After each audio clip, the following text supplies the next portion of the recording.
जय हिंद साथियों, प्रतियोगिता यूनिवर्सिटी ऑनलाइन टीचिंग प्लेटफॉर्म पे आपका स्वागत है। मैं हूं गुफरान जिलानी। आज का हमारा टॉपिक है मौखिक अभिव्यक्ति कौशल, स्पीकिंग स्किल या skill of oral expression. CTET के एग्जामिनेशन में लैंग्वेज स्किल से सवाल पूछने का ट्रेंड है, इसलिए ये वीडियो आपके लिए बहुत महत्वपूर्ण है, इसलिए आप अंत तक बने रहिएगा। वीडियो में आगे बात करने से पहले आपसे एक रिक्वेस्ट है कि अगर आप हमारे चैनल पर नए हैं तो इसे लाइक और सब्सक्राइब ज़रूर कीजिए, क्योंकि इसी तरह के इंपॉर्टेंट वीडियो हम आपके लिए लेकर आते रहते हैं। तो आइए सीधे हम टॉपिक पर चलते हैं। जैसा कि आप देख रहे हैं, हमारा टॉपिक है मौखिक अभिव्यक्ति कौशल। मौखिक अभिव्यक्ति कौशल को इंग्लिश में स्पीकिंग स्किल या स्किल ऑफ ओरल एक्सप्रेशन भी कहा जाता है। अब हम मौखिक अभिव्यक्ति कौशल की परिभाषा को देखते हैं। जैसा कि आप देख रहे हैं कि मुख के अवयवों के माध्यम से भावों या विचारों की अभिव्यक्ति मौखिक अभिव्यक्ति कौशल कहलाती है। परिभाषा से ही स्पष्ट है कि मुख के जो मुंह के एलिमेंट होते हैं, उन एलिमेंट के माध्यम से अगर आप किसी भाव या विचार की अभिव्यक्ति कर देते हैं तो ये मौखिक अभिव्यक्ति कौशल कहलाता है। उसके बाद हम देखते हैं मौखिक अभिव्यक्ति कौशल के उद्देश्य को। मौखिक अभिव्यक्ति कौशल के उद्देश्य जो हैं, वो पहला जो उद्देश्य हम देख रहे हैं यहाँ पे वो ये है कि विद्यार्थियों को इस योग्य बनाना कि अपने भावों और विचारों को सरलतापूर्वक सहज ढंग से व्यक्त कर सके। कोई भी स्टूडेंट जब विद्यालय में प्रवेश करता है उससे पहले ही उसके ये स्किल डेवलप हो चुके होते हैं, लेकिन विद्यालय में इस स्किल में और ज़्यादा पॉलिश किया जाता है और बेहतर तरीके से, और जो मानक जो भाषा है उसके हिसाब से उसके इस स्किल को डेवलप किया जाता है। तो विद्यार्थी को इस योग्य बनाया जाता है कि वो अपने भावों और विचारों को सरलतापूर्वक और सही ढंग से, प्रभावी ढंग से, स्पष्ट रूप से उसको व्यक्त कर सके। उसके बाद हम जो देख रहे हैं, दूसरा जो उद्देश्य है इसका, वह विद्यार्थियों को शुद्ध उच्चारण। जब कोई भी इंसान बोलता है तो उसके लिए शुद्ध उच्चारण का होना बहुत ज़रूरी होता है। उसमें जो स्वर होते हैं उसका भी मुनासिब होना, उचित स्वर में भी बोलना बहुत ज़रूरी होता है। उसके अलावा यति और गति होती है। उचित यति और यति बोलते हैं विराम को और गति बोलते हैं स्पीड को।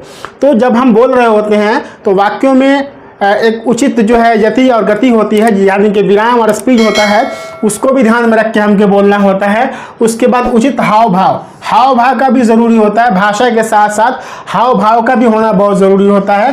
तो ये जो चीज़ है, उचित उच्चारण, उचित स्वर, उचित यति गति और उचित हाव भाव, ये इस हिसाब से बच्चों को भाषा सिखाना, भाषा शिक्षण के जो कौशल हैं, मौखिक अभिव्यक्ति कौशल, उसका मुख्य उद्देश्य होता है। उसके अलावा ये जो सारे उद्देश्य होते हैं, एक अच्छे वक्ता में और अच्छी मौखिक अभिव्यक्ति कौशल की जो विशेषताएं होती हैं, वो सारी की सारी विशेषताएं भी अचीव कराना, जैसे कि शुद्धता है, स्पष्टता है, सरलता है, स्वाभाविकता है, अवसरानुकूल भाषा का प्रयोग है, गतिशीलता है, क्रमबद्धता है, प्रभावोत्पादकता है, शिष्टता है, मधुरता है, सर्वमान्य भाषा का प्रयोग है, संक्षिप्त एवं सारगर्भित भाषा का प्रयोग है। ये जितने भी पॉइंट आपने देखे, ये जो भी अच्छी मौखिक अभिव्यक्ति कौशल की विशेषताएं हैं, ये सारी की सारी विशेषताएं मौखिक अभिव्यक्ति कौशल शिक्षण का भी उद्देश्य होता है। मौखिक अभिव्यक्ति कौशल के उद्देश्य को देखने के बाद अब हम देखते हैं मौखिक अभिव्यक्ति कौशल का महत्व। जैसा कि आप सभी लोग जान रहे हैं कि मौखिक अभिव्यक्ति कौशल का, यानी कि स्किल ऑफ ओरल एक्सप्रेशन का हमारे जीवन में बहुत ही महत्वपूर्ण स्थान है। बिना ओरल एक्सप्रेशन के, बिना मौखिक अभिव्यक्ति के हमारे जीवन में बहुत तरह की परेशानियां उत्पन्न होती हैं। तो ये जो महत्व है हमारे जीवन में, वो देखते हैं क्या है। पहला जो हम महत्व देख रहे हैं वो है दैनिक जीवन में सहायक। दैनिक जीवन में बहुत सारे ऐसे काम हैं जहां पर आपका ओरल एक्सप्रेशन जो है, यानी कि आपकी जो मौखिक अभिव्यक्ति है, वो स्किल बहुत काम आती है और जिसकी वजह से आपका जो काम है वो आसान हो जाता है। उसके अलावा ज्ञानार्जन में सहायक। ज्ञानार्जन में क्या होता है कि हम मौखिक अभिव्यक्ति के माध्यम से ज्ञानार्जन करते हैं, आदान प्रदान होता है विचारों का, और विचारों के आदान प्रदान से ज्ञान की प्राप्ति होती है, जिसकी वजह से जो मौखिक अभिव्यक्ति कौशल है उसका हमारे जीवन में महत्व जो है वो बढ़ जाता है। उसके बाद व्यवसाय में सहायक है। व्यवसाय में अच्छे ओरल एक्सप्रेशन की बहुत ज़रूरत पड़ती है, तभी आप ज़्यादा से ज़्यादा सामान को सेल कर पाते हैं। उसके बाद मौखिक अभिव्यक्ति व्यवसाय के रूप में आज के ज़माने में बहुत सारा ऐसा व्यवसाय है, बहुत सारा ऐसा पेशा है जिसमें केवल और केवल मौखिक अभिव्यक्ति कौशल के जो एक्सपर्ट हैं, जो एक अच्छे वक्ता हैं, उनकी ज़रूरत पड़ती है। जैसे रेडियो जॉकी वगैरह या जिसको आरजे कहते हैं, आरजे वगैरह है, टीवी एंकर है, न्यूज़ एंकर है, इन सब सेक्टर में, या जो वॉइस ओवर जो आर्टिस्ट होते हैं, या इस तरह के और भी बहुत सारे प्रोफेशन हैं, उन सभी प्रोफेशन में एक बेहतर मौखिक अभिव्यक्ति कौशल वाला जो व्यक्ति होता है उसको रोज़गार के रूप में मिलता है। उसके बाद जो है अगला पॉइंट है वो है व्यक्तित्व विकास में सहायक। अगर आपका ओरल एक्सप्रेशन बहुत बेहतर है, मौखिक अभिव्यक्ति कौशल आपका बहुत बेहतर है, तो आप अपने जीवन में जो आपका व्यक्तित्व है उस व्यक्तित्व में चार चांद लग जाता है। उसके अलावा हम देखते हैं अगला जो पॉइंट है हमारे पास वो है अच्छी मौखिक अभिव्यक्ति की विशेषता या अच्छे वक्ता के गुण। इसमें जो पहला गुण है वो है शुद्धता। पहले हम इसको एक बार देख लेते हैं क्या क्या है। शुद्धता, स्पष्टता, सरलता, स्वाभाविकता, अवसरानुकूल भाषा प्रयोग, गतिशीलता, क्रमबद्धता, प्रभाव उत्पादकता, शिष्टता, मधुरता, सर्वमान्य भाषा का प्रयोग, संक्षिप्त एवं सारगर्भित भाषा का प्रयोग। इसके बाद हम ब्रीफ में इन सभी पॉइंट को देख लेते हैं। शुद्धता, जब भी हम मौखिक अभिव्यक्ति कर रहे होते हैं उसमें शुद्धता का होना बहुत ज़रूरी है। अगर शुद्धता नहीं होगा तो अर्थ का अनर्थ हो जाएगा। मिसाल के तौर पे अगर आप अंश की जगह अंश बोल देते हैं तो वो हिस्सा के बजाय, भाग के बजाय वो कंधा हो जाएगा। उसी तरीके से स्पष्टता का भी होना बहुत ज़रूरी है। अगर आप जो बात बोल रहे हैं वो स्पष्ट नहीं है और श्रोता उसका कोई दूसरा मीनिंग लगा रहा है तो भी आपको परेशानी हो सकती है, आप एक अच्छे वक्ता के रूप में नहीं गिने जाएंगे। उसके बाद सरलता है। भाषा में सरलता बहुत ज़रूरी है। जब हम सामने वाले से बात कर रहे होते हैं तो उसके अनुकूल हमारी भाषा जो है वो सरल होनी चाहिए। अगर सरल भाषा नहीं होगी तो हम अपने कम्युनिकेशन को बेहतर तरीके से नहीं कर पाएंगे। उसके बाद जो स्वाभाविकता है, भाषा में स्वाभाविकता का होना बहुत ज़रूरी है। बनावटीपन से जो भाषा की जो स्वाभाविकता है वो ख़त्म हो जाती है, इसलिए मौखिक अभिव्यक्ति में जो स्वाभाविकता है उसका होना बहुत ज़रूरी होता है। उसके बाद है अवसरानुकूल भाषा का प्रयोग। बहुत सारे जीवन में ऐसे अवसर आते हैं, जैसे गम का अवसर होता है, दुख का अवसर होता है, खुशी का माहौल होता है। तो ये सब जो मौके होते हैं उसी मौके या अवसर के अनुसार भाषा का प्रयोग करना।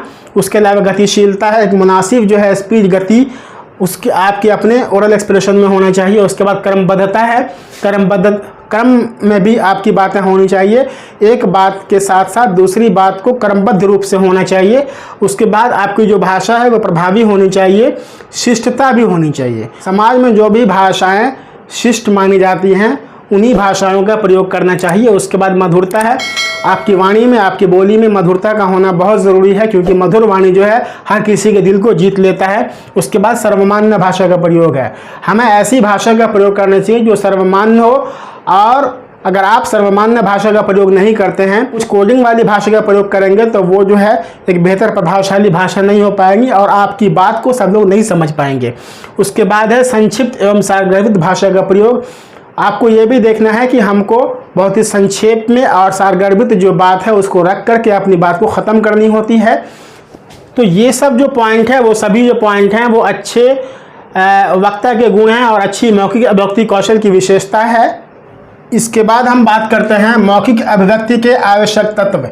मौखिक अभिव्यक्ति जो होता है उसके जो आवश्यक तत्व होते हैं वो होते हैं यति, गति, विराम चिन्ह, उच्चारण, आरोह अवरोह, हाव भाव। सबसे पहले हम यति को समझने की कोशिश करते हैं। यति होता क्या है?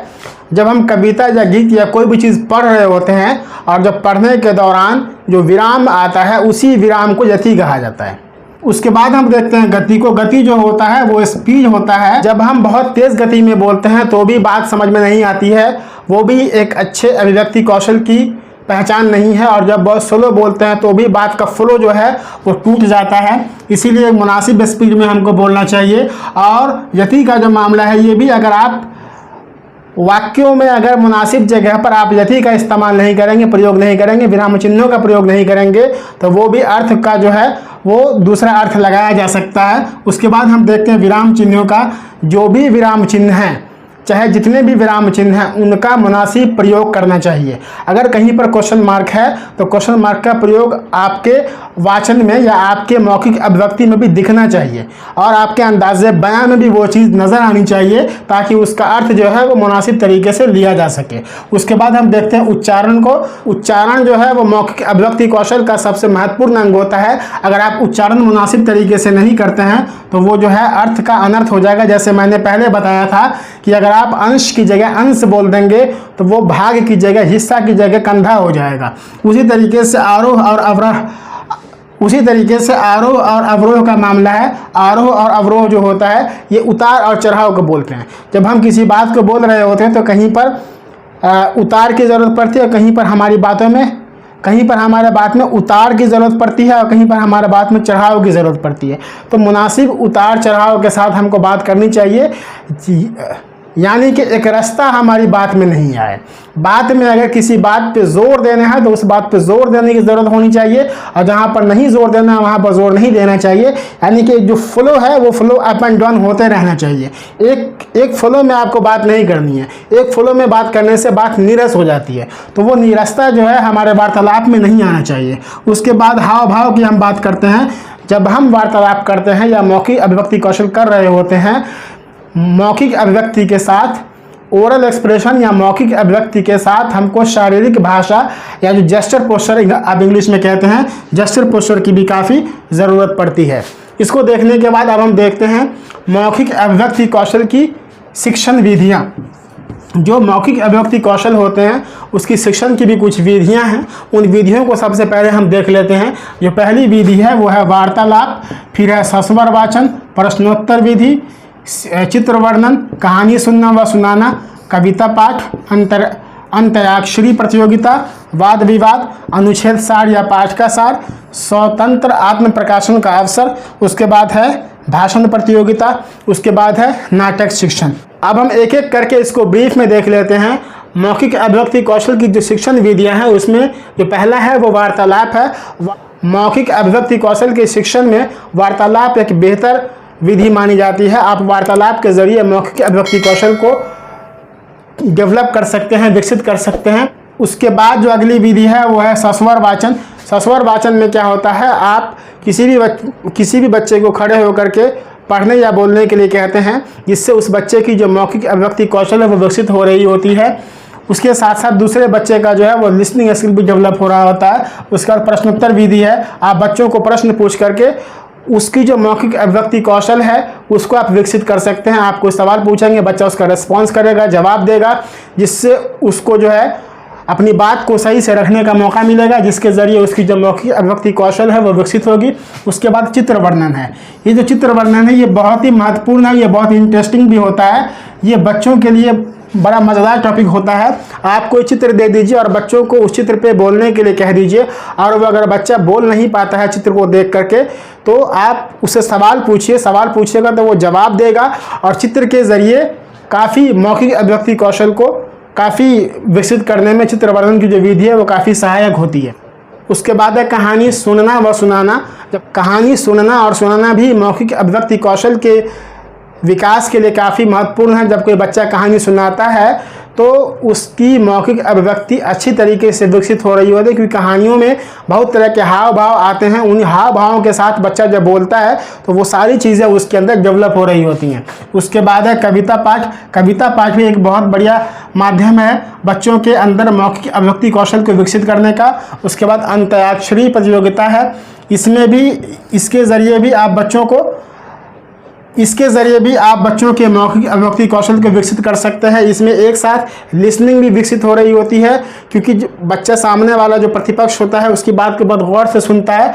उसके बाद वाद विवाद है। वाद विवाद भी यही है कि इसमें तर्क के साथ बच्चों को अपनी बात को रखने का मौका मिलता है। इसके ज़रिए भी बेहतर तरीके से मौखिक अभिव्यक्ति कौशल को विकसित की जा सकती है। उसके बाद पाठ का सार या अनुच्छेद का सार कहने के लिए हम कहते हैं, उससे बच्चों को बेहतर तरीके से अपनी बात को रखने का मौका मिलता है। और उसके बाद मौखिक अभिव्यक्ति कौशल के जो भी आवश्यक तत्व होते हैं वो सारे के सारे तत्व जो हैं वो विकसित हो रहे होते हैं।